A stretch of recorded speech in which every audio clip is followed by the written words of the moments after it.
ភៀសខ្លួនជិត60000 នាក់សម្រុកចូលអេស្ប៉ាញខណៈអ៊ីស្រាអែលឌឺដងទីក្រុងម៉ាឌ្រីតឲ្យទទួលយកជនភៀសខ្លួនពីហ្គាហ្សាជំនួសវិញព្រោះអេស្ប៉ាញទទួលស្គាល់រដ្ឋប៉ាឡេស្ទីន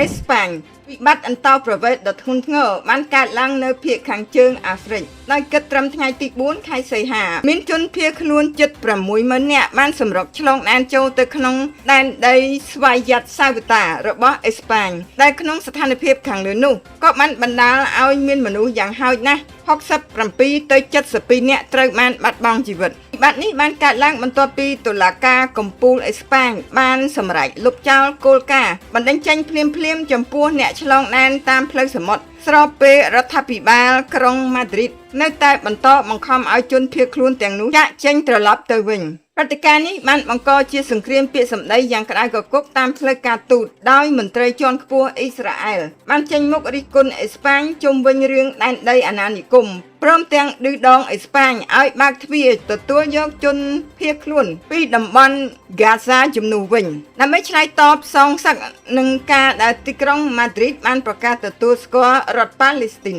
ពេលជាមួយគ្នានេះសហរដ្ឋអាមេរិកក្រោមរដ្ឋបាលលោកដូនអាត្រាំក៏បានដាក់សម្ពាធលើអេស្ប៉ាញដោយផ្ដល់ថវិកា$40 លាន